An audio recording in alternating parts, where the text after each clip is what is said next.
Hey gang, the wait is over. For the next month, we are building a PC, and I am so excited about it. This is going to be a Christmas gift for a buddy of mine, and I cannot wait till he sees it. As you can tell with the intro, the goal is to build a Gengar-themed machine. So by the time we are done, we should be swimming in purple and black. I've got my notes, you've got your ears on, and we are diving right in. So let's get to it. First off, the parts. As you can tell, we have some items, but we're still missing some very important components. Don't worry, some of it will show up here in this video, but for the CPU and motherboard, they haven't arrived yet. So for this episode, we're going to introduce what we have and work towards prepping the case. Speaking of which, the case. We're going with a height Y60. We'll go ahead and break it down later in the video. Next, the Corsair components.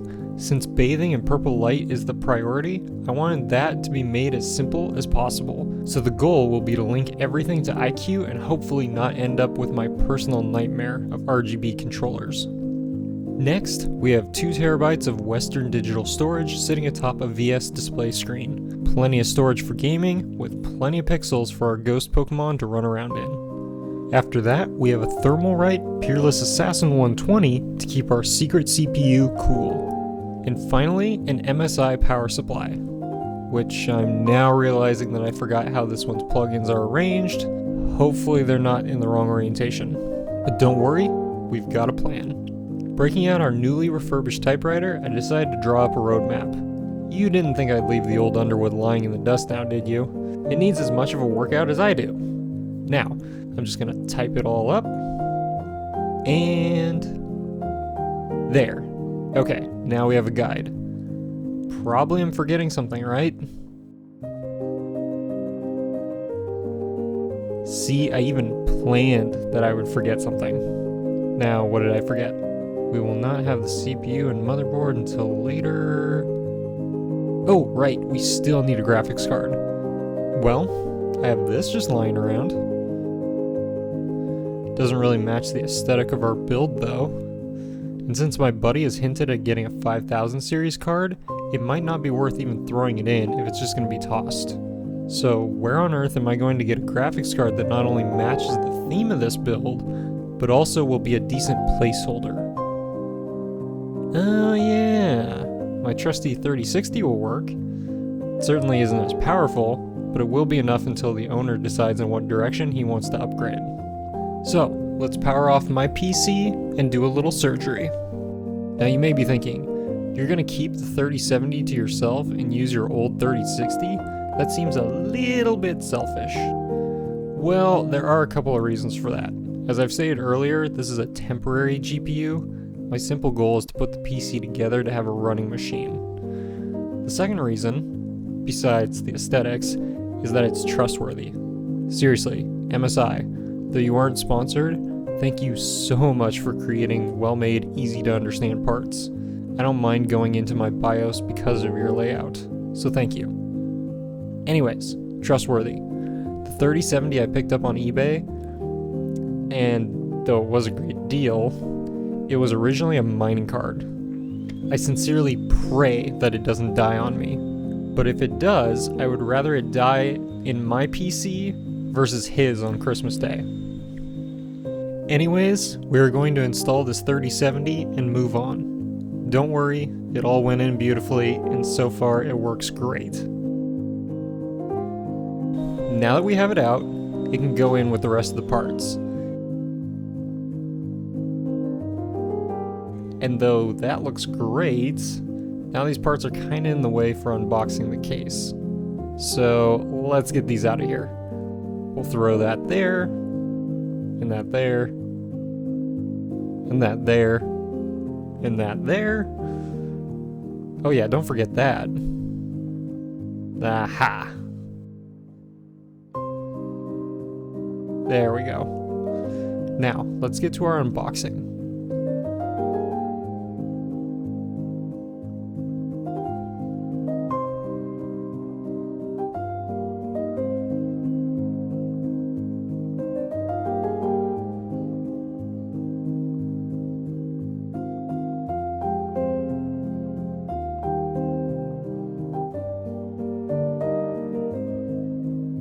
Now would you look at that? We finally get a taste of our new project.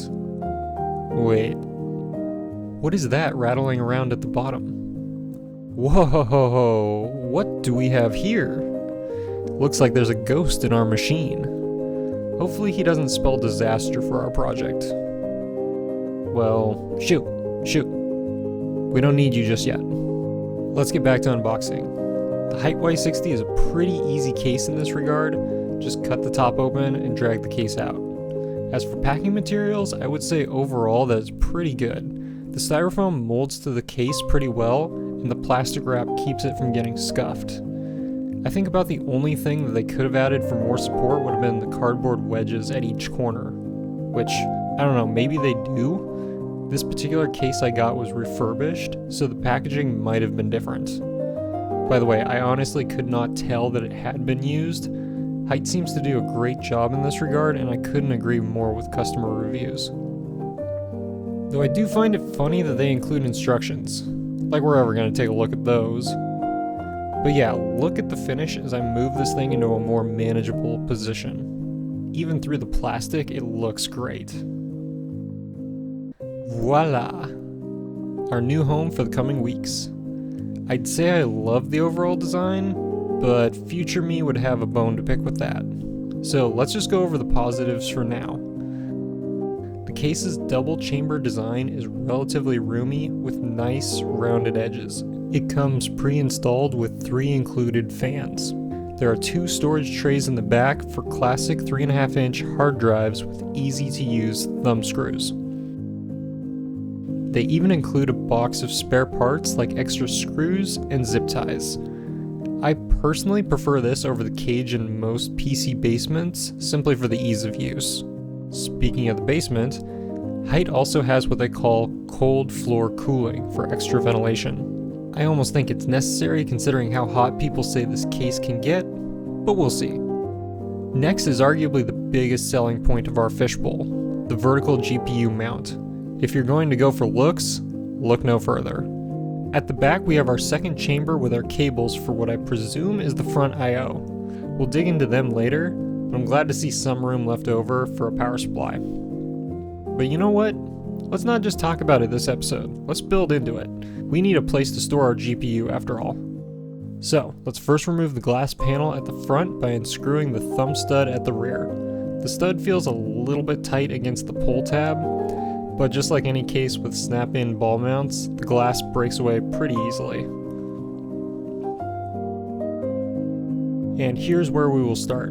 I want you to note that our riser will have to be removed in a future episode to make way for the motherboard. But for now, it can stay in its place. What's more important is the PCIe slot at the bottom of the case. This is where our GPU is going to go. First, we are going to remove the PCI slot covers at the back of the case to make room for our card. Simply remove the screw at the top of the slot and the cover will come free. We are going to need to remove 2 of these covers to make room. I would suggest being careful with them, as the angle of approach to remove those screws is pretty prime for stripping them. But if you do, I wouldn't worry, there's plenty of extras included in the box from earlier.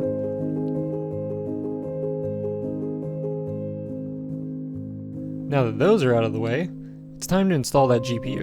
When you go in to line it up, make sure that the lock on the PCIe slot is disengaged, the graphics card lines up perfectly with the slot, the mount will slide into the bottom, and that the mount lines up with the screw holes of the case. Just wriggle the GPU until you hear a definite snap, and double check that the lock in the PCIe slot is fully engaged. Then screw down the mount so that the GPU doesn't wobble in its slot. And there we have it! A prepped and ready case for the next episode. I'm sorry for the lack of Gengar in this episode, but there's more of that ghost Pokemon to come. Next week, we're going to go over installing some components. Hopefully we'll have a motherboard and CPU by then. Let me know what you think, and if you have any suggestions, write them in the comments below. Like and subscribe, and I will see you in the next one. God bless.